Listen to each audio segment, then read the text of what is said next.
Bonjour et bienvenue à tout le monde à ce webinaire organisé par le MEDEF Île-de-France, mais aussi les MEDEF territoriaux d'Île-de-France. Ah bon. Et non, Si. Marjorie. Oui, tout à fait, je te confirme. Voilà, donc on va faire ensemble un point sur l'intérêt et les modalités des formations à distance, notamment pendant cette période de confinement et aussi de chômage partiel d'ailleurs pour certains, parce que ça peut donner des opportunités. Et nous sommes ce matin en force pour être le plus concret possible et répondre aux questions de tous ceux qui vont nous rejoindre. Vous retrouverez différents coordonnées sur le chat. Et nous accueillons ce matin donc le FOD avec 3 F au départ. Aurélia, je vous fais un petit signe et puis vous vous présentez à la suite. Donc Aurélia. Bonjour, bonjour à tous et merci pour votre invitation de ce matin. Donc, je suis Aurélia Bollet, la déléguée générale du FOD, le Forum des acteurs de la formation digitale. Donc, on est une association, loi 1901, qui est en fait une association de référence dans l'écosystème de la formation professionnelle avec un objectif, favoriser le développement des bonnes pratiques de la formation à distance avec toujours un souci d'assurer la qualité des parcours de formation. Donc, nous avons au sein de l'association une pluralité d'acteurs impliqués dans le développement du numérique et de l'innovation pédagogique. Ça peut être des organismes de formation, publics ou privés. Ils peuvent être centres d'apprentissage, écoles d'ingénieurs, centres de formation continue des universités, organismes de formation. Vous avez également des financeurs qui sont notamment les opérateurs de compétences, des prestataires de solutions techniques au service de la formation à distance, et puis des consultants indépendants. D'accord. Et vous avez publié différents guides Voilà. très récemment, justement, dans le cadre de la réforme. Face à la crise et les annonces du gouvernement sur le confinement avec une bascule de dispositifs du présentiel sur du distanciel, nous avons développé un certain nombre d'actions. Donc, lancer une boîte à outils de la formation digitale auprès de nos adhérents. Donc, vous trouverez sur le site du FOD, je vous laisserai les coordonnées, c'est www.3fod.fr, un ensemble de ressources sur les bonnes pratiques de la formation à distance et puis l'opportunité aussi de voir les dispositifs et les ressources gratuites qui ont été mis à disposition de tous dans cette période de confinement. Et surtout un cycle de webinaires que je vous conseille qui en fait est disponible en replay sur le site. Donc c'est un cycle qui a été monté en urgence pour essayer d'accompagner les professionnels de la formation dans cette situation délicate de devoir développer en urgence et à marche forcée du distanciel, et avec des focus beaucoup sur le cadre réglementaire, sur les dispositifs et mesures d'urgence qui ont été annoncés par le gouvernement, et puis un ensemble de bonnes pratiques pour développer de la formation à distance avec des critères de qualité et surtout des retours d'expérience. Merci Aurélien, on y reviendra justement tout à l'heure dans le cadre de nos échanges. Nous accueillons aussi Acto. Acto représenté ce matin par Barbara et Florence. Barbara. Oui, bonjour à tous. Merci de nous accueillir également. Donc Acto, opérateur de compétences, nouvellement créé au 1er janvier 2020. Pour vous rappeler rapidement les contours, Acto, c'est la fusion de 4 anciens OCA, que sont Intergros pour le commerce de gros, le FAFTC pour la branche du travail temporaire, le FAFI pour les branches de l'hôtellerie-restauration, Opcalia pour les différentes branches, puisque Opcalia était un OPCA interprofessionnel et interbranche, avec 32 branches. Et Acto, c'est également une autre branche professionnelle avec la propreté. Donc, un vaste sujet, cette fusion de différents OPCA en un seul opérateur de compétences. Donc, pour ma part, je suis Barbara Savane, donc je suis responsable du développement pour la structure Acto Réseau Opcalia, puisque pour le moment, le réseau est encore scindé avec ses anciens OPCA. Et donc, mon travail est d'accompagner les conseillers formation et conseillers emploi et compétences dans leur mission territoriale pour être au plus près des entreprises et donc plus globalement en charge de la relation client pour l'Île-de-France. Pour vous donner très rapidement le rôle d'Acto, globalement, c'est bien d'accompagner les entreprises TPME dans le développement justement des compétences de leurs collaborateurs. C'est aussi d'insuffler un peu cette dynamique alternance et de faire en sorte de donner aux entreprises des modalités de recrutement et d'emploi un peu différentes, parfois allégées en termes de charges notamment. Donc notre rôle est aussi d'accompagner ce développement de l'alternance et puis de proposer des leviers de financement pour des entreprises peut-être de plus grande taille, jusqu'à 250 collaborateurs, avec des dispositifs nationaux ou européens pour aller solliciter justement des cofinancements et accompagner encore une fois le développement des compétences des collaborateurs en entreprise et la formation professionnelle. Donc nous, notre rôle en tant qu'OPCO, c'est vraiment d'être l'interlocuteur privilégié des entreprises de toute taille, de la plus petite à la plus grande, sur toutes les questions qu'elles pourraient avoir en termes d'emploi et de compétences. Donc ça veut dire que dans le sujet qui nous concerne, les entreprises qui veulent mettre en place de la formation à distance peuvent vous contacter directement. Clairement, c'est complètement notre rôle et on est vraiment là pour ça. J'incite les entreprises à vraiment utiliser, si j'ose dire, l'opérateur de compétences parce que beaucoup ne le font pas encore aujourd'hui et c'est la mission qui nous est confiée par l'État et c'est le service qu'on doit rendre aux entreprises. Donc, il ne faut vraiment pas hésiter. Donc, les 11 OPCO. Les 11 OPCO, exactement. Voilà. On fait partie exactement de ces 11 OPCO en fonction de la branche professionnelle. Un OPCO est dédié. Et donc, voilà, j'ai cité quelques branches du réseau Acto, s'il faut pour aller plus loin. Mais voilà, effectivement, les 11 OPCO. Et puis, actuellement, avec cette crise sanitaire, sociale, économique mondiale, notre rôle et nos principales préoccupations, déjà petite parenthèse, l'OPCO est toujours en activité, hein, il n'y a pas de chômage partiel chez nous, on est tous les collaborateurs de l'OPCO sont à 100% en activité, donc en télétravail. Hein.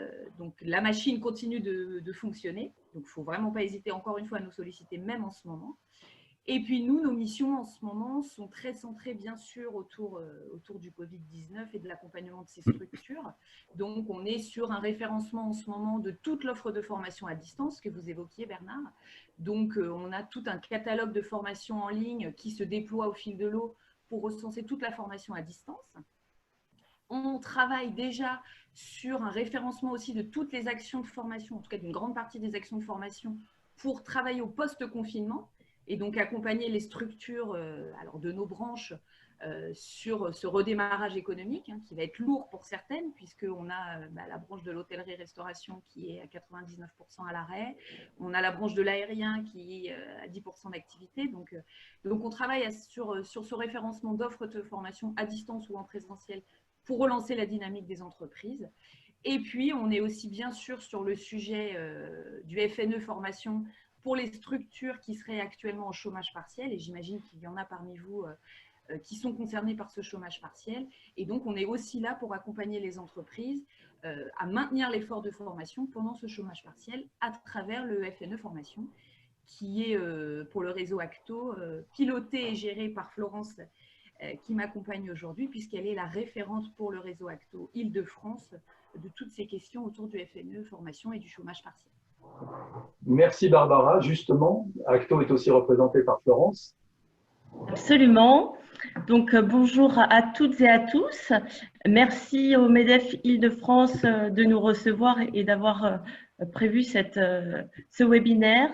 Je suis Florence Lescoat, conseillère en formation à Acto Réseau Ocalia depuis quelques années et depuis quelques semaines, comme l'a dit Barbara, référente pour le réseau du FNE Formation Covid-19, pour l'appeler par son vrai nom, voilà, sur l'Île-de-France. Mon tout premier message, il est vraiment auprès des chefs d'entreprise qui sont là ce matin, qui nous regardent, notamment patrons de TPE et de PME. pour leur dire que l'OPCO aujourd'hui eh bien, est encore plus leur clé d'entrée pour obtenir des aides financières dans le cadre de la formation professionnelle continue, que l'on se situe comme votre référent emploi-formation, que ce soit durant cette période-là, si vous avez mis de l'activité partielle ou pas. Donc voilà, j'insiste sur ce petit message-là, ce ne sera pas le dernier, mais à contacter donc votre OPCO en fonction de votre convention collective. Voilà, quelle que soit votre taille, quel que soit votre secteur d'activité, vous pouvez être accompagné. Voilà, donc moi, mes collègues et moi-même sont dans la période, comme le disait aussi Barbara, très, très fortement mobilisés pour accompagner les entreprises à maintenir l'employabilité de leurs salariés. Merci Florence. Et puis, ce matin aussi, nous avons la Fédération de la formation professionnelle, représentée par Eric Parquet. Eric.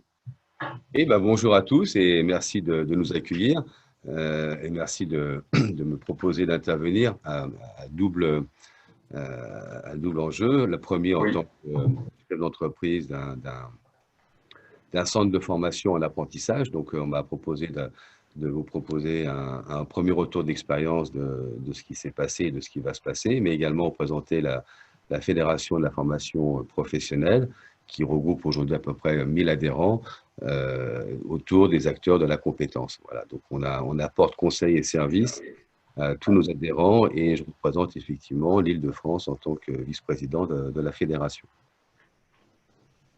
Merci Eric. Et puis avec nous aussi et avec vous tous, Marjorie Léchelle, MEDEF Île-de-France, qui assurera le lien, notamment pour les questions. Et qui essaye en tout cas. Qui va essayer. Voilà, donc sur le chat, alors sur Zoom, vous avez un petit icône en bas qui s'appelle Converser et vous pouvez effectivement poser vos questions au fur et à mesure, parce que c'est extrêmement difficile, bien entendu, avec le nombre que nous sommes d'intervenir tous, bien sûr, mais vous pouvez poser vos questions. Il y a d'ailleurs quelqu'un qui nous dit « Je ne vous entends pas ». Est-ce que c'est moi ou est-ce que c'est quelqu'un d'autre? Il faut des fois appuyer sur le micro pour enlever le muet. Voilà, en tout cas, donc possibilité de poser effectivement vos questions et nous tenterons au fur et à mesure d'y répondre. L'état d'esprit de ce matin se veut très concret, le plus possible, pratique également sur un certain nombre de sujets concernant la formation à distance. Nous aborderons en première étape, et on va y venir tout de suite un peu, l'intérêt justement pédagogique des formations à distance. Finalement, est-ce que c'est intéressant d'en faire? On est en train de découvrir, je crois, dans cette période qu'il est d'une façon un peu incontestable et presque par obligation, l'institution nous révèle que la formation à distance pourrait être une opportunité, une modalité intéressante, ce qui est déjà dans la loi du 5 septembre 2018, qui inscrit cette possibilité. Mais bien entendu, tout ce qui se fait à distance n'est pas formation à distance. Je crois qu'on va commencer par ce sujet-là. Le FOD a un point de vue sur la formation à distance. Finalement, c'est quoi? Donc, la formation à distance, ce n'est déjà pas de l'auto-formation. C'est peut-être la première chose à dire. C'est vrai qu'aujourd'hui, la formation à distance se trouve un peu sous les feux de l'actualité, puisque depuis le confinement, tous les centres de formation étant fermés, on propose de basculer au titre de la continuité pédagogique sur des dispositifs à distance ou de se former à distance, sachant que effectivement, la formation à distance, c'est beaucoup d'avantages dans cette période, mais aussi il y a des limites et il y a un cadre réglementaire aussi qui l'accompagne. Donc, on m'avait demandé effectivement de vous en présenter aujourd'hui l'intérêt. Donc déjà, la formation à distance, c'est quoi? C'est la possibilité de se former quand on veut et où on veut. Quand on veut, ça peut être en synchrone, en direct avec un formateur, ça peut être également en asynchrone où on veut, parce qu'on a une véritable possibilité de mobilité, puisqu'on se forme toujours à partir d'un support numérique. Ça peut être un téléphone, ça peut être une tablette, ça peut être un ordinateur portable. Donc, il y a une véritable souplesse, une adaptabilité et une véritable accessibilité. Encore faut-il déjà, avant, pouvoir vérifier en amont qu'un certain nombre de prérequis. Est-ce qu'un salarié dispose bien d'un équipement numérique? Est-ce qu'il dispose d'un ordinateur? Est-ce qu'il y a une connexion Internet de qualité? A-t-il également les compétences numériques pour se former à distance? Et est-il volontaire? Aussi, il y a une question de volonté qui est assez importante. Donc, il faut effectivement déjà avoir une idée du profil du potentiel apprenant à distance. Donc ça, c'est une première chose. Et puis, à la différence du présentiel dans une classe, la formation à distance, c'est d'autres formes d'interactivité. On est en interaction parce qu'on va, par exemple, échanger, on échange beaucoup à travers des forums, à travers des échanges par mail, on communique, on crée des temps de réunion en synchrone par des classes virtuelles, comme là, on est en train de faire en ce moment. On s'est tous connectés sur Zoom et on a un véritable temps d'information, mais qui pourrait être aussi un temps de formation. Ces temps d'interaction créent du lien, favorisent la motivation, et on le voit bien puisque nous, dans les retours par exemple d'organismes de formation, dans le cadre de la continuité pédagogique, qui ont basculé en urgence et à marche forcée sur distanciel avec leurs apprenants, c'est un élément essentiel, c'est de pouvoir garder le lien avec des vidéos, avec des smartphones, avec des moyens de communication qui sont les réseaux sociaux, de pouvoir toujours garder le lien. C'est le plus important. Et une autre caractéristique, un autre avantage qu'on peut donner la formation à distance, c'est la variété des activités pédagogiques. Qu'est-ce qu'on fait à distance? On peut faire un quiz, on peut s'auto-évaluer, on peut se récompenser avec un badge numérique pour une montée en compétences.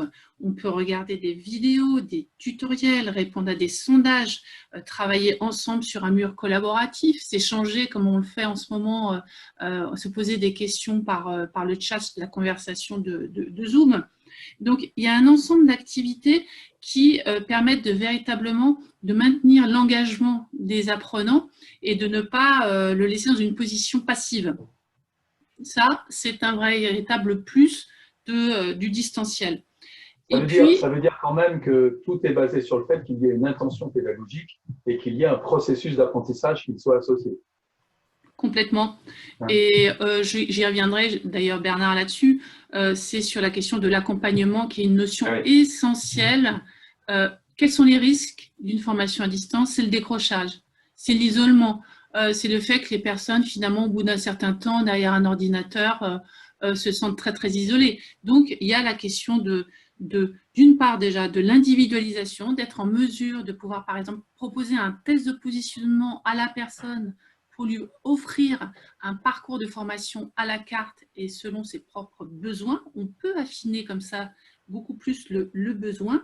Et puis, de pouvoir effectivement être en mesure toujours d'avoir un mentor, un tuteur, un accompagnateur. Le formateur doit être là, doit pouvoir l'assister pédagogiquement, surtout pour le tuteur et le formateur, dans l'ensemble de ces activités pour pouvoir maintenir sa motivation et l'engagement. C'est assez contre-intuitif, mais on a remarqué qu'aujourd'hui, typiquement, des organismes, des gens qui préparaient par exemple un CAP de boulanger-pâtissier, à cause du confinement, on a été obligé de continuer cet enseignement à distance, donc ils sont sortis de leur apprentissage en tant que tel, et on s'est dit, mais la formation à distance n'est pas du tout adaptée pour ce type de métier d'artisan, et en fait, on peut faire beaucoup de choses. Alors évidemment, on ne met pas en pratique le geste d'un boulanger qui va pétrir une pâte, mais on va lui donner un ensemble d'éléments et de ressources qui lui permettront d'avoir une démarche réflexive sur son travail. Et c'est une autre façon aussi d'apprendre le geste, Ce n'est pas de le faire, mais c'est aussi d'avoir cette démarche réflexive. Donc, ça veut bien dire qu'il faut inscrire la formation à distance dans un processus d'apprentissage et donc dans tout ce qui peut permettre au final d'apprendre, et ce n'est pas transférer ce qu'on fait en présentiel dans le à distance. Surtout pas. Il y a une véritable réingénierie pédagogique et une réflexion. Voilà. On ne projette pas du tout du présentiel, on ne le passe pas en PDF pour le mettre à distance. Effectivement, voilà, ça, c'est absolument pas ce qu'il faut faire en formation à distance. Et puis, d'ailleurs, il y a effectivement la notion du respect d'un certain nombre d'exigences réglementaires. Je pense qu'on en reviendra avec… On va y venir tout de suite derrière, voilà, effectivement. Là-dessus.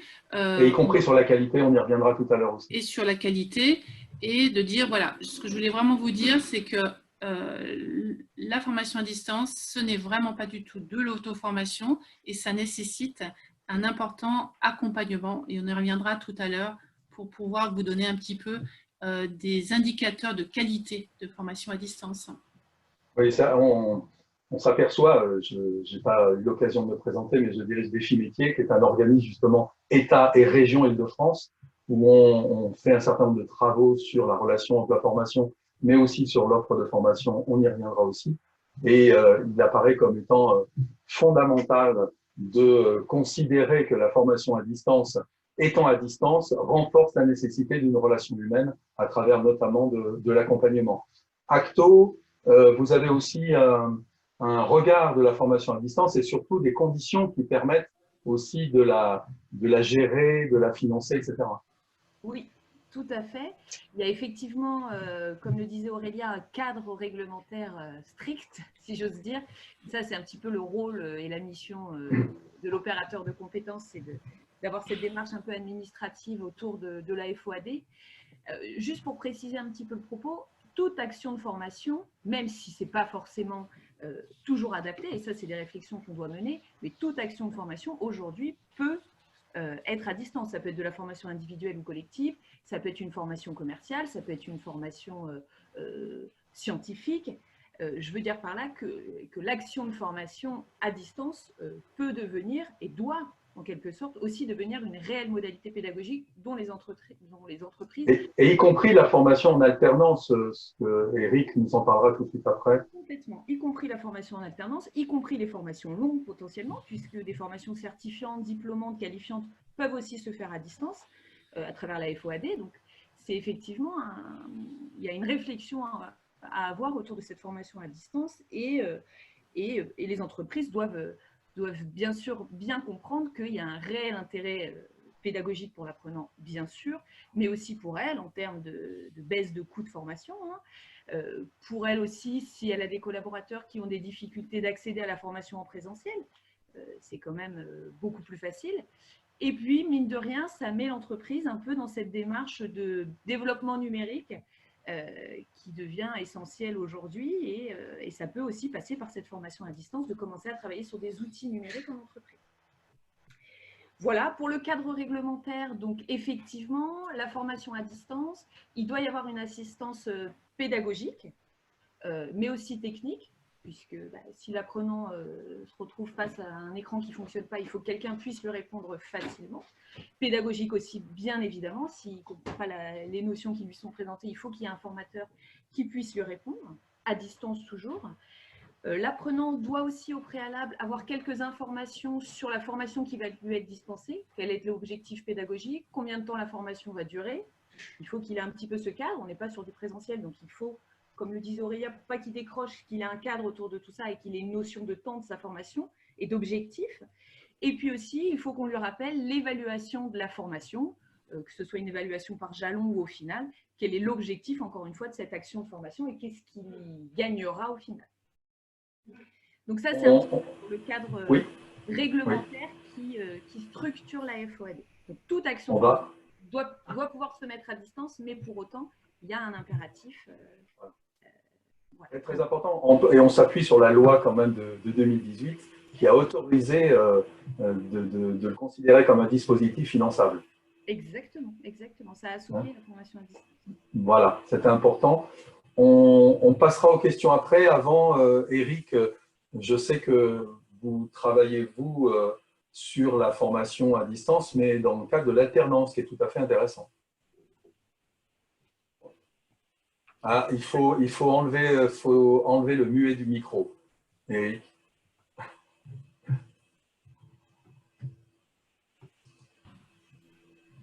Voilà, ça y est, on Voilà. a rétabli le droit de communiquer et je vous remercie. Alors, déjà, je partage complètement ce qui a été dit par Aurélia et Barbara sur les fondamentaux de la formation à distance. Je vais peut-être mettre l'accent sur plutôt l'opportunité en jeu sur l'alternance et également donc, vous proposer un retour d'expérience concernant l'apprentissage, mais plus largement sur l'alternance, quelle que soit la forme, on va dire, juridique. Faut bien voir qu'on a vécu le 16 mars une rupture. Globalement, les acteurs de la formation en alternance étaient en présentiel, dans une très très grande majorité.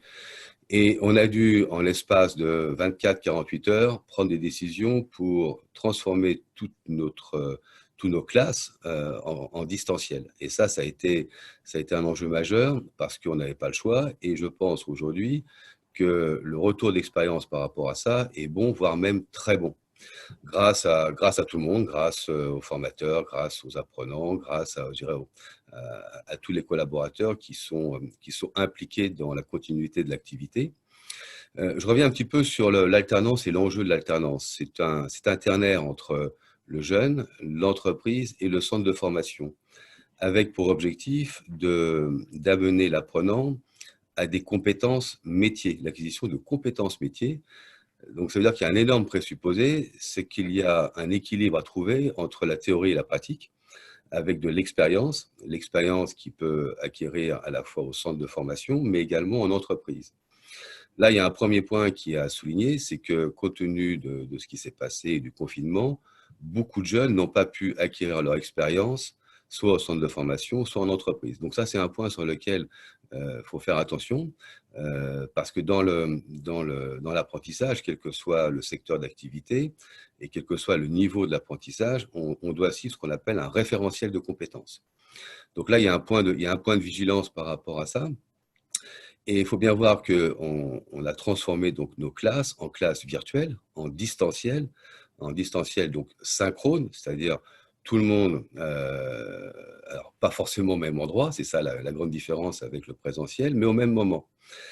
Et effectivement, on a été confronté à quelques petits soucis, mais vraiment des soucis mineurs. Les vrais soucis qu'on a rencontrés, c'est les zones blanches, c'est-à-dire des endroits, même en Île-de-France, où il n'y a pas Internet à haut débit, le jeune n'a pas forcément la capacité à se connecter, soit parce qu'il n'a pas le matériel, soit parce qu'effectivement, là où il est confiné, il n'a pas un débit suffisant. Je crois que le débit minimum pour pouvoir suivre un cours en distanciel, c'est 1 mégaoctet de données qui remontent.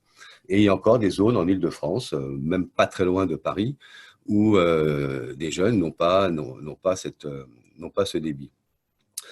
Pour revenir au retour d'expérience, oui, effectivement, ça fonctionne. Ça fonctionne même plutôt bien. On a été très agréablement surpris et des formateurs qui se sont mis, même ceux qui nous paraissaient peut-être les plus réticents, et surtout les jeunes. On a un taux de présence qui est aussi bon qu'en présentiel. Et lorsqu'on fait des sondages, bien sûr, ça ne remplacera jamais le présentiel, et il y a une demande de revenir en présentiel, c'est évident. Alors après, on peut dire, voilà, est-ce que c'est une demande de sortir du confinement pour effectivement revenir à une vie normale, ou est-ce qu'il y a le présentiel qui manque? Je pense que les deux réponses sont justes et qu'il faut faire le discernement par rapport à ça. En tout cas, ça mérite d'avoir une vraie réflexion sur où est-ce qu'on met le curseur entre le présentiel et le distanciel. Il est bien évident que si on n'avait pas été amené à faire ça d'une façon, on va dire, obligée, on aurait peut-être mis 6 mois, voire 1 an avant de progresser vers le distanciel. Et là, aujourd'hui, ce qui est certain, en tout cas, ceux qui sont dans la formation en alternance et en apprentissage, on ne fera pas une marche arrière par rapport au distanciel. Par contre, on va essayer de réfléchir sur justement où se trouve l'équilibre entre le présentiel et le distanciel, et surtout entre le synchrone et l'asynchrone. Je m'explique un peu plus. Le synchrone, c'est ce que vous avez expliqué, Aurélia et Barbara, à savoir c'est un cours c'est un formateur qui fait un cours à distance. L'asynchrone peut être intéressant, surtout par rapport à la rentrée, où, et je pense qu'on va y revenir, où il est nécessaire à la fois d'accompagner les jeunes qui vont arriver et qui nous demandent de les aider à trouver une entreprise et surtout soutenir l'offre, c'est-à-dire jusqu'à présent, on avait beaucoup plus de demandes d'entreprises que de jeunes qui pouvaient postuler à des postes en entreprise en alternance. Aujourd'hui, c'est l'inverse. Très clairement, les entreprises il faut les aider, il faut les accompagner. Il faut leur permettre aussi d'accueillir un jeune pendant une période d'essai un peu plus longue, mais réfléchir également dans quelle mesure il peut y avoir un intérêt à ce que le curseur de présence en entreprise soit plus élevé que ce que nous avions l'habitude de faire, et en échange, peut-être permettre aux jeunes de suivre des parcours de formation ou des modules de formation au sein de son entreprise. Mais dans ce cas-là, ça veut dire que nous devons avoir des offres de formation asynchrones, c'est-à-dire des parcours de formation, qu'on puisse digitaliser des parcours de formation de façon à proposer une pédagogie inversée, une pédagogie de proximité, quel que soit le lieu. Et ça, c'est une vraie question qu'on se pose. Et je pense que les OPCO ont un rôle à jouer là-dessus, de façon à aider les acteurs de la formation en alternance à pouvoir digitaliser des parcours, des référentiels, de façon à pouvoir faire du synchrone et de l'asynchrone. Voilà un petit peu un premier retour d'expérience. Et on pourra continuer. On considère que cette première partie, c'est quand même aussi pratique, même si ça ne se voit pas bien, mais c'est fondamental de savoir ce qu'est la formation à distance pour pouvoir la faire, sinon on finance un peu n'importe quoi. Et c'est ce qu'on peut aborder maintenant, des aspects plus pratiques de comment ça se passe, quelle offre et quel financement sur cette formation à distance dans cette période-là. Acto, il y a des choses qui sont en train de se mettre en place. Absolument, puisque une convention est en train d'être signée entre la Direct Île-de-France et les OPCO en Île-de-France, ce qui nous a permis, malgré tout, de lancer déjà le process. Cette convention-là porte sur du FNE formation Covid-19. Ces aides financières-là vont aller aux entreprises qui ont des salariés en chômage partiel et qui vont partir dans le cadre de formations à distance. Les formations éligibles ne sont donc que des actions de formation à distance, d'où l'intérêt, je rappelle un peu ce qu'a dit tout à l'heure Aurélia, mais la notion et le fait que le salarié doit être vraiment volontaire. Et voilà pourquoi on va demander l'accord écrit du salarié dans le cadre de cette action de formation à distance. Quelles sont les actions de formation qui sont éligibles au-delà de cette modalité-là, puisque nous sommes en confinement, donc elle ne peut pas se dérouler de toute manière en présentiel. Toutes les actions de formation sont éligibles, à savoir une action de formation classique, un bilan de compétences ou encore une action de validation des acquis de l'expérience. Quelle est la période concernée pour cette convention qui va nous permettre de déployer les aides financières du Fonds national pour l'emploi formation Covid-19? C'est à partir du 1er mars et jusqu'au 31/12/2020. Il faut savoir que, je le répète, les actions de formation doivent démarrer lorsque les salariés sont en chômage partiel. Ça veut dire que par le FNE Formation, on peut financer des formations jusqu'à la fin 2020. Exactement. D'accord, ce n'est pas uniquement après jusqu'au déconfinement Alors, non, puisqu'il y a des structures qui ont mis en place le dispositif d'activité partielle jusqu'au 31/12/2020. Ouais. Voilà pourquoi la convention va porter sur cette période-là. D'accord. Alors, oui, allez-y Florence. Elle concerne donc, je l'ai dit, tout type d'action de formation. Cela dit, sont exclus de ce financement FNE formation Covid-19 les formations obligatoires, tout ce qui est hygiène, sécurité. Pourquoi? Puisque ces actions-là sont considérées comme tellement importantes qu'elles ne peuvent pas se dérouler en dehors du temps de travail. Il appartient vraiment à l'obligation de l'employeur de les mettre en place. Donc, voilà pourquoi elles sont exclues de ce FNE formation qui est à destination des actions de formation hors temps de travail, puisque c'est durant le temps de chômage partiel. C'est ce que j'allais dire, effectivement. Les formations obligatoires, c'est sécurité et santé pour le personnel de l'entreprise. Tout à fait. Parce que quand il y a des formations sur la sécurité et santé, par exemple sur les clients, les fournisseurs, il va y avoir des choses à faire. Là, ce ne sont pas des formations obligatoires. Alors, donc ça peut tout être à financé. fait. Parlons-en, c'est le cas des formations aux gestes barrières. Cette formation-là, prise isolément, ne sera pas éligible puisqu'elle doit être professionnalisante et en lien avec le métier. Donc, dès lors qu'elle est en lien avec la mise en place d'une nouvelle organisation du travail, la formation aux gestes barrières sera bien entendu et est bien entendu éligible à ce FNE formation Covid-19. Voilà. Dans tous les intervenants, si vous souhaitez intervenir maintenant, il n'y a aucun problème, vous savez, on a réparti la parole jusqu'à présent, mais vous pouvez intervenir, bien entendu. Donc, éligible au FNE formation, la procédure pour pouvoir accéder au FNE formation, comme on fait. Alors, la procédure, et c'est pour ça que je le rappelais en introduction, ce sont les OPCO qui portent cette convention de délégation de gestion par la directe.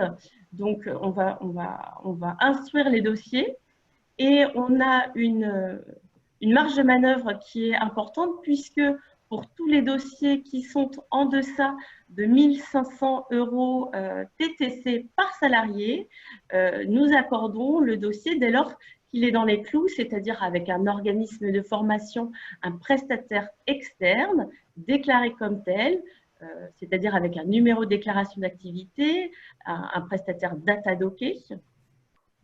Dès lors que vous avez les documents qui sont obligatoires à fournir en plus de votre demande de prise en charge, l'OPCO validera votre dossier. Quels sont donc ces documents qui sont obligatoires? C'est la demande de subvention. C'est un modèle que vous pouvez trouver et j'indiquerai le lien du site de la Directe Île-de-France. Vous pouvez le télécharger ou vous demandez à votre conseiller d'OPCO. Également, il nous faudra la copie de la décision d'autorisation d'allocation d'activité partielle. Et enfin, ça c'est un document qui n'est pas obligatoire, notamment pour des grosses structures. C'est pas obligatoire à fournir à l'OPCO, mais qui est cependant essentiel, c'est l'accord écrit de chaque salarié.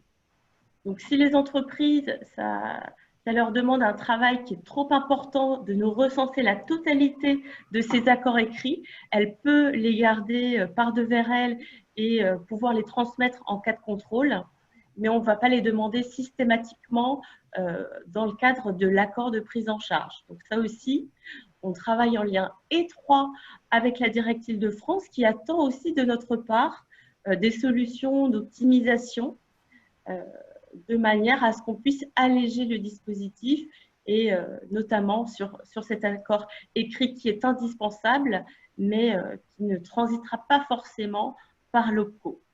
Dès lors, préciser que pour ce type de formation, Défi Métier est impliqué d'ailleurs, mais aussi la RACT pour assurer une validation technique en termes de contenu justement sur ce type de formation important dans cette période. Marjorie, des questions? Je crois. Par contre, il faut libérer ton micro. Il faut déconfiner ton micro. Oui, non, je voyais une question intéressante. Est-ce que la délégation de paiement est autorisée sur les dossiers FNU gérés par les OPCO? Absolument, excellente question. La Directe Île-de-France, à ce jour, puisque les règles évoluent très régulièrement, mais à ce jour, elle privilégie la subrogation. Ça veut dire que ça comporte deux avantages pour les entreprises. Le premier, c'est la sécurisation du dossier, puisqu'il transite vers l'OPCO. Donc, s'il est accordé, ça veut dire que toutes les pièces sont en règle. Donc, après, lorsqu'il y aura le contrôle de service fait de la part de la Directe, l'entreprise pourra être tout à fait sereine. Et puis, ça sécurise également l'organisme de formation, puisqu'on va le régler à travers un acompte au démarrage de l'action de formation à hauteur de 50%, puis les 50% restants à l'issue de l'action de formation. Il faut passer obligatoirement par un organisme avec un numéro de déclaration d'activité. Ça ne peut pas être fait dans l'entreprise. Non, la formation interne est exclue. Et j'en profite aussi pour vous dire que la formation en alternance est exclue, enfin, la formation à destination des alternants, contrat de professionnalisation et contrat d'apprentissage est exclue de ce dispositif FNE formation Covid-19. Tout à fait. Oui, Eric. Oui, tout à fait. Vous avez eu à traiter ça? Je corrobore ce que Florence vient de dire. D'accord. Donc, ça veut dire que c'est par son OPCO que démarre la procédure.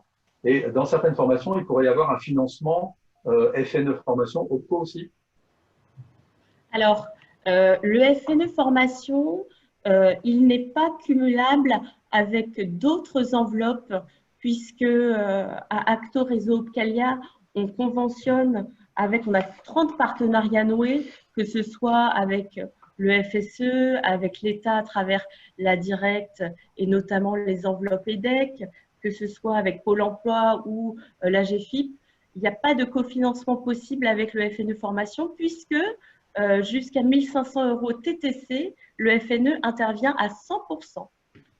Et puis aussi pour la logique du fait qu'on ne cumule pas des fonds publics les uns avec les autres. Juste une question, pour une formation dont le coût pédagogique dépasserait 1 500 €, comment cela se passe-t-il? Eh bien, c'est l'OPCO qui transmettra la demande à la directe à ce jour, parce que ça pourrait évoluer, mais à ce jour, pour la directe Île-de-France, on leur retransmettra la totalité du dossier, c'est-à-dire les 3 pièces que j'ai mentionnées qui sont obligatoires, la demande de subvention, l'autorisation d'activité partielle et l'accord écrit du salarié pour ceux qui peuvent la fournir, ainsi qu'un programme et un devis.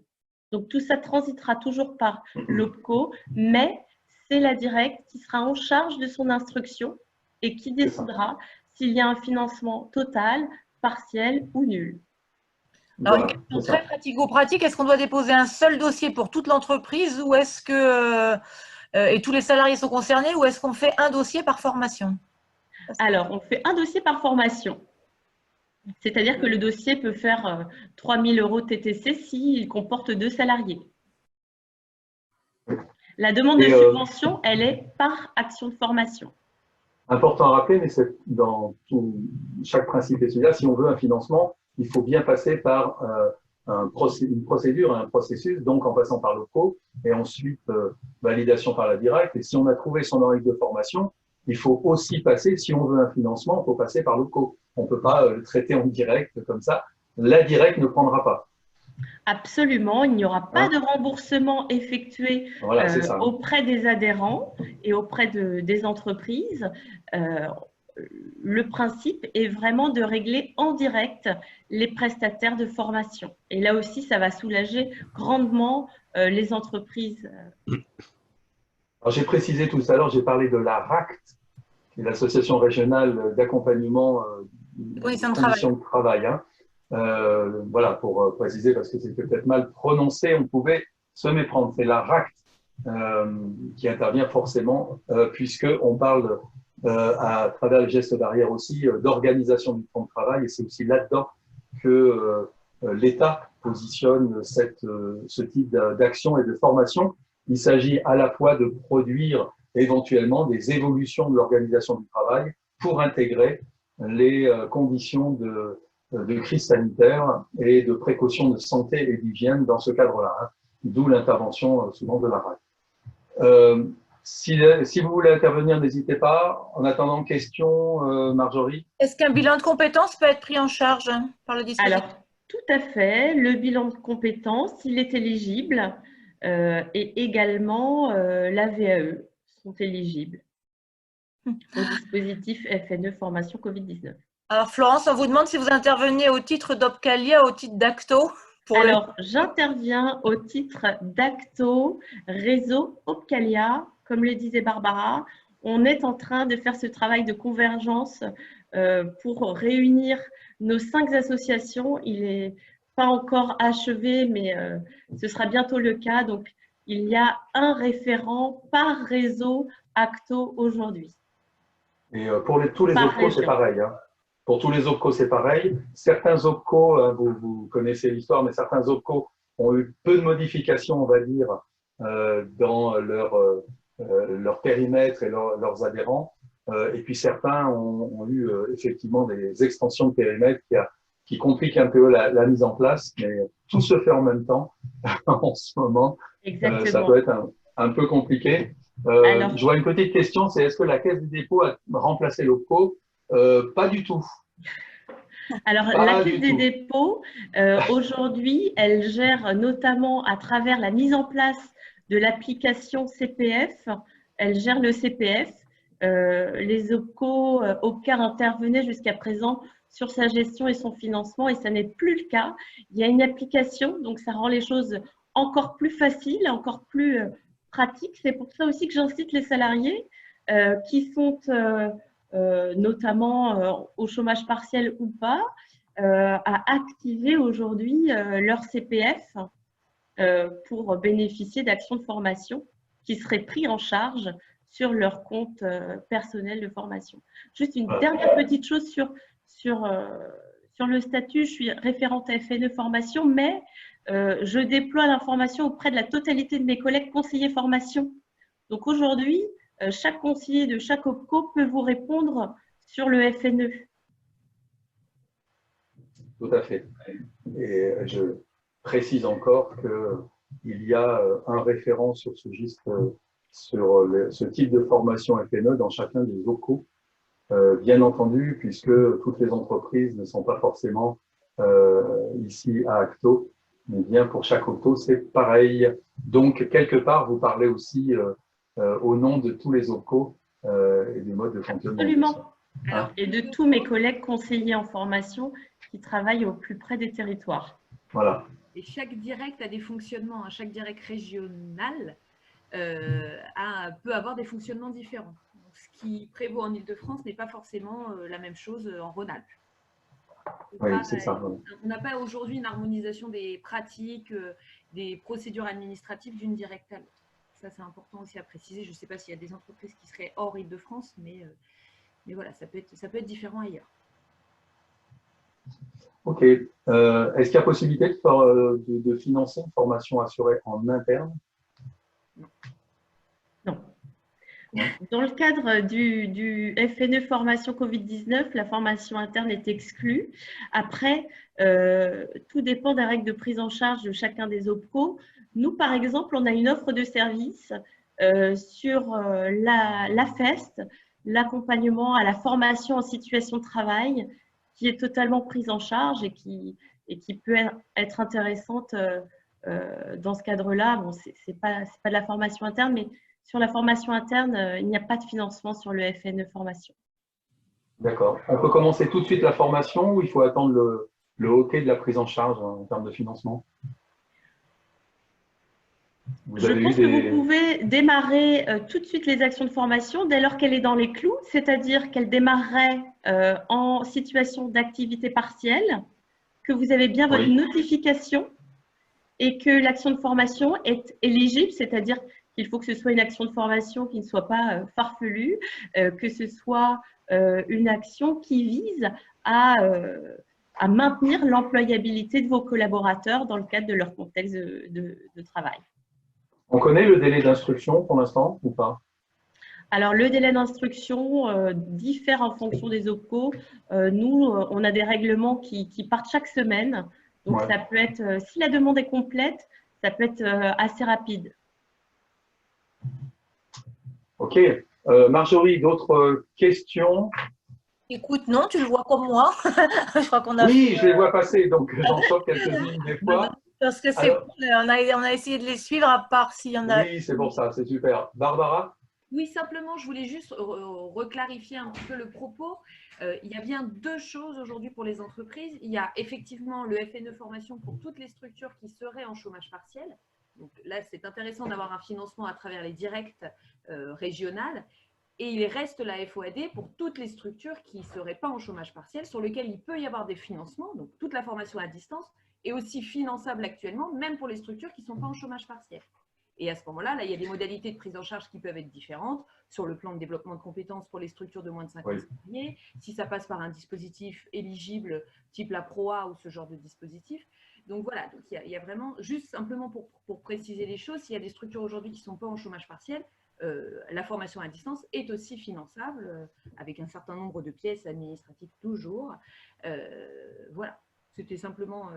Oui. Compte tenu des annonces d'hier, ce n'est pas limité au mois de mai, c'est-à-dire qu'on peut demander des prises en charge. Certains ne seront pas déconfinés avant juillet, hein, dans ce qui a été dit, donc ça veut dire que ça dure dans les prises en charge, ce n'est pas forcément au mois de mai qu'on fait sa demande. Hein. Exactement. Absolument. Et puis, c'est pendant la période de chômage partiel de l'entreprise. Les entreprises, même certaines vont reprendre, mais ne vont pas pouvoir reprendre à 100%. C'est ça. Forcément, chômage partiel. C'est ça, exactement. Et puis, même pour septembre, pour des entreprises de Ligue 1, par exemple, il paraît. Bon, sur la qualité aussi et des conditions, il y a quand même un certain nombre de précautions à avoir et certaines cultures, Aurélia ou Eric. Oui, je peux en dire quelques mots. Effectivement, par exemple, excuse-moi, par exemple, les justificatifs. Parce que souvent, la difficulté en formation à distance, c'est comment on justifie. Alors ça, oui. Alors ça, c'est à la fin où on doit effectivement avoir les preuves et justifier de l'action de formation. Donc, on doit justifier, effectivement, mettre à la disposition des financeurs, notamment les OPCO, un certain nombre de pièces. Hein. Et puis, surtout, on doit pouvoir être en mesure de produire un certificat de réalisation. Et dans ce certificat de réalisation, qui doit être réalisé par le prestataire, de mettre la nature des activités pédagogiques qui ont été faites pendant ce temps de formation. Donc, il faut être en mesure de pouvoir garder en pièces justificatives les travaux qui ont été fournis, des évaluations, hein, que les évaluations sont obligatoires dans un parcours de formation à distance, et par exemple des interactions via un forum ou via des échanges de mails ou une capture d'écran d'une classe virtuelle, de pouvoir conserver un certain nombre de pièces qui justifient que l'action de formation a bien été réalisée. Donc, des travaux, des évaluations, des interactions, et on parle de tout élément probant. Donc, oui, donc on a la traditionnelle feuille de présence qu'on ne peut pas faire à distance. Voilà. Hein, c'est toute la difficulté souvent. OK. Et là, les process administratifs se sont quand même assez allégés au niveau de l'OPCO, oui, avec la loi de 2018, où effectivement on accepte aujourd'hui un peu toute preuve, comme le disait Aurélia, qui justifierait qu'il y a bien eu avec une formation à distance. C'est ça, voilà. Est-ce que la formation avec le chômage partiel doit se faire obligatoirement dans le temps de chômage partiel? Alors, elle doit démarrer pendant le temps de chômage partiel. C'est ça, voilà. D'accord. Est-ce que vous faites une différence entre le contrat de professionnalisation et le contrat d'apprentissage en termes d'éléments de preuve, compte tenu que ce n'est pas du tout les mêmes mécaniques financières? Alors, excusez-moi, je n'ai pas entendu la question. Est-ce qu'il y a une différence en termes d'éléments de preuve entre l'apprenant qui est en contrat de professionnalisation et celui qui est en contrat d'apprentissage et qui peut être dans la même classe, donc avoir les mêmes moyens, les mêmes outils et également les mêmes contraintes? Dans le cadre de la formation à distance? Oui. Alors, à Opcalia, à Acto Réseau Opcalia, on a essayé de faciliter les choses et puis on se rend compte qu'effectivement, ces contrats-là en alternance convergent de plus en plus. On a mis en place un certificat de réalisation, oui, que je pourrais vous mettre à disposition, qui permet vraiment d'attester de la participation de l'apprenant à ces différentes actions de formation à distance. Oui, je partage tout à fait ce que tu dis. Pour autant, il y a une grande disparité entre les OPCO concernant ce point-là. Ça, c'est possible. Mais on tend vers l'allègement administratif, encore une fois, et c'est vrai que ce certificat de réalisation veut remplacer toutes les pièces administratives de preuve de l'action, que ce soit de la feuille d'émargement pour de la formation présentielle, que ce soit des relevés de connexion pour les formations distancielles. Donc, en ce sens, effectivement, on veut converger, que ce soit sur de la formation classique ou en alternance. Après, vous dire exactement les pièces sur la formation à distance d'un contrat d'apprentissage et d'un contrat de professionnalisation, aujourd'hui, je ne saurais pas vous les donner précisément parce que c'est plus complexe. Mais si nécessaire et s'il y a des questions là-dessus, bien sûr, on vous communiquera l'ensemble des éléments sans faute. Alors oui, justement, c'est à préciser. Excuse-moi, Eric. Je voulais simplement préciser qu'il y a des questions qui défilent beaucoup et nous donnerons les liens de chacun de nos structures puisqu'il y a nous, par exemple, il y a le catalogue formation sur les gestes barrières, gestion du travail sur défis métiers. C'est une collaboration avec Acto et tous les OPCO sur la directe, etc. Donc, on vous donnera tous les liens FFP et FOD. Mais il y aura aussi des réponses aux questions sur le site du MEDEF Île-de-France, hein, Marjorie, oui. Où on récupérera toutes les questions qu'on n'a pas pu traiter ce matin. Ne vous inquiétez pas. Vous aurez les réponses sur le site et donc des liens pour pouvoir trouver des réponses pratiques, puisqu'il y a un certain nombre de questions très, très pratiques là aussi qui circulent. Voilà. Eric? Non, c'est bon, c'était pour mettre en avant l'OPCO Acto est certainement un des plus performants aujourd'hui concernant la mécanique de l'alternance d'une façon générale. Voilà, ce n'était pas parce que vous êtes à côté, simplement pour arrêter au niveau des OPCO sur un des secteurs majeurs qui est l'alternance en France. On a bien vu que le gouvernement a fait quand même beaucoup de choses pour aider au développement de l'apprentissage en France et qu'effectivement aujourd'hui il ne faudrait pas que cette belle mécanique se grippe, non pas par rapport à des problèmes administratifs mais également aussi pour le fait que les entreprises vont certainement avoir des difficultés à relancer les recrutements d'apprenants.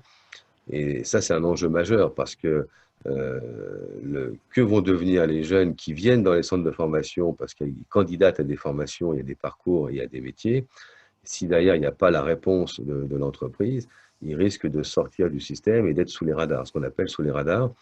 Et il est très difficile après de suivre les jeunes qui sont sortis du système, soit de l'alternance, soit de l'éducation classique, on va dire. Et ça, c'est un enjeu majeur sur lequel je souhaite nous alerter, qu'on a un rôle tous à aider par rapport à ça, et donc aider les jeunes, mais aussi aider les entreprises dans ce redémarrage d'activité à la rentrée. On précise que, bien entendu, tout le webinaire a été enregistré. Donc, vous pourrez retrouver avec un lien, je suppose, sur MEDEF Île-de-France, Marjorie. Oui, c'est tout à fait ça. Voilà, il y aura un lien pour pouvoir revoir le replay de notre temps ensemble. Il est 59. Une dernière question ou des dernières questions. On s'autorise un dépassement de 5 minutes s'il faut, Marjorie? Oui, tout à fait. Est-ce que tu… Lorsque le salarié est en chômage partiel et qu'il suit une formation, l'entreprise doit-elle compléter l'indemnité d'activité partielle jusqu'à 100% du salaire? Alors, pas du tout. Sauf si, durant sa formation, il retrouve une activité à 100%, mais sinon, ce sont vraiment les mêmes règles que le chômage partiel. Donc, ce n'est pas du tout 100% de son salaire. C'est 70% de son salaire. Lorsqu'il est en formation sur son temps de chômage partiel. Très bien. Une dernière question. 70% du brut, 84% du net. Voilà. Chacun des intervenants, si vous avez un petit mot, une recommandation et autres petits conseils, même si les conseillers ne sont pas les meilleurs, un petit conseil pour terminer, puisqu'il est 11 h. Un petit conseil, peut-être très rapidement, de dire que voilà, on aura une offre de plus en plus grandissante de formation à distance et qu'il faut effectivement pouvoir un petit peu s'orienter dans ce foisonnement et pouvoir quand même distinguer un certain nombre de critères synonymes de qualité de la formation et qui sont de regarder effectivement si dans l'offre de formation, il y a une variété d'activités pédagogiques, si un véritable accompagnement a bien été prévu dès le début du parcours. Est-ce qu'il y a eu aussi une proposition de faire un positionnement pour pouvoir individualiser un peu plus les formations?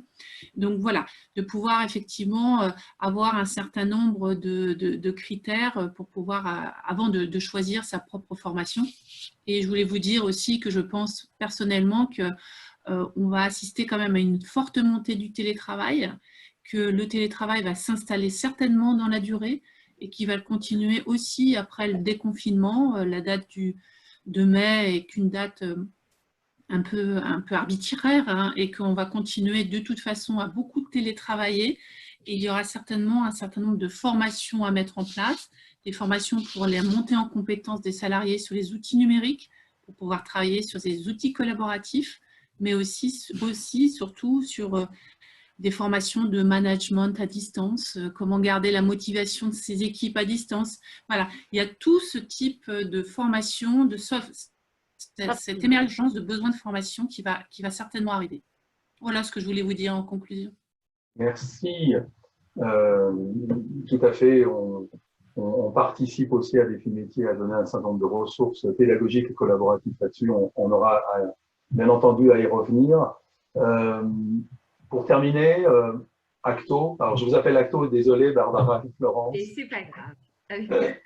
On est à de la part. Simplement, ne surtout pas hésiter à solliciter son opérateur de compétences. Ouais. On l'a répété à plusieurs reprises, effectivement. Donc, que ce soit Acto ou un autre opérateur de compétences, normalement, vous savez qui il est, puisque vous avez fait une contribution légale au 28 février dernier. Vraiment, l'opérateur de compétences est là pour répondre à toutes les questions emploi-formation. On est très dynamique sur ces sujets et très impliqué sur ce sujet Covid-19, sur la difficulté de reprise économique pour beaucoup d'entreprises après la crise. Et il y a des ateliers, des groupes de travail qui sont en cours, nous, au sein du réseau Acto, pour justement réfléchir à comment accompagner les structures, comment accompagner l'alternance, et ce que disait Eric, ces jeunes en contrat d'apprentissage ou en contrat de professionnalisation qui ne vont peut-être pas trouver d'entreprise demain parce que la reprise va être difficile. Donc, on réfléchit à tout ça. On est réellement acteurs sur tout ça. Donc, il ne faut vraiment, vraiment pas hésiter à nous solliciter. C'est notre mission, c'est notre rôle. On est vraiment là pour ça. Il y a des présences territoriales à travers les conseillers formation dans chaque OPCO. Acto, c'est vraiment notre fer de lance, si j'ose dire, cette relation de proximité. Donc, les conseillers peuvent se déplacer ou à distance en fonction des possibilités demain. Mais vraiment, n'hésitez pas à solliciter l'OPCO. Voilà, merci Barbara. Florence, un petit mot? Un petit mot, simplement pour dire à toutes les structures, et notamment les plus petites, qu'en cette période de crise sanitaire, il ne faut vraiment pas rester isolé et d'appeler le conseiller de l'OPCO pour pouvoir bénéficier des aides pour déployer de la formation à distance. Voilà. Merci. Moi, je préciserai quand même que même si le financement et l'élément clé et les procédures pour pouvoir les obtenir sont fondamentaux, il est quand même important de considérer qu'avec le télétravail, il y a vraiment un outil intéressant aussi pour organiser le travail différemment, que la formation à distance doit continuer à s'inscrire dans des processus d'apprentissage, et c'est pas parce qu'on va sortir du confinement qu'il va falloir l'oublier. Ça semble fondamental, et que si cette étape a servi à l'inscrire un peu plus dans les processus, c'est peut-être pas plus mal non plus. Eric? Oui, juste pour rappeler qu'effectivement, la fédération, la FFP, regroupe des acteurs qui sont dans une démarche qualité, et ça a été abordé tout à l'heure, cette notion Datadoc, mais au-delà de la Datadoc, c'est cette capacité aussi à respecter des valeurs, respecter des règles, respecter des procédures. Et ça, c'est important de le rappeler dans le moment qui nous unit. Nous aussi, on prend l'engagement de s'adapter sur le côté multimodal, quels que soient les secteurs d'activité. Là, on a parlé un peu d'apprentissage. Bon, là, il y a plein de secteurs qui regroupent la fédération. Et effectivement, nous, on a un enjeu aussi, c'est réfléchir à demain sur quelles sont les nouvelles modalités qui permettent à l'apprenant, quel que soit son âge, de continuer à apporter une valeur ajoutée économique à l'entreprise. Et ça, c'est fondamental. Ça permet aussi à l'individu de trouver sa place dans la société et de contribuer et de se sentir utile. Et le rôle de la formation, c'est pas, bien sûr, il n'y a pas que la formation dans l'économie, mais la formation est ce vecteur nécessaire qui permet à chacun de rester dans une activité de compétence qui est utile pour lui et pour l'entreprise et donc pour la société. Voilà aussi ce que je voulais rajouter. Et donc, la fédération œuvre dans ce sens-là. Merci beaucoup aux intervenants. Un petit mot de fin pour le MEDEF, Marjorie. Écoutez, le mot de fin, c'est surtout de vous remercier très chaleureusement d'avoir accepté d'abord notre invitation. Merci à vous. On a été extrêmement nombreux puisqu'on a toujours été, on était bloqués à 100. Bon, donc on a toujours été quasiment à 100. Donc, merci infiniment à tous les participants qui ont été visiblement très remerciés pour leur clarté de leurs propos. Donc, merci infiniment. Je pense que c'est une première au niveau de l'emploi et de la formation et je pense que nous récidiverons parce qu'effectivement, c'était très intéressant. En 1 heure, on a fait le tour des questions, de beaucoup d'interrogations. Donc, merci vraiment infiniment d'avoir été disponible et d'avoir participé à ce webinaire. Voilà. Donc, le replay sur le site du MEDEF, Exactement. les réponses aux questions auxquelles on n'a pas pu répondre pendant cette heure-là et que l'on a bien entendu gardées. Oui. Et vous retrouvez donc aussi toutes les informations pratiques et plus sur le site des différents intervenants, Défi Métier, désolé, je commence par moi, mais aussi Acto, le FOD et la FFP et au final le MEDEF. Voilà. Tout à fait. Merci, à très très bientôt. Merci à vous. Bonne journée et bonne Au revoir à tout le monde. Merci. Au revoir. Au revoir. Portez-vous bien.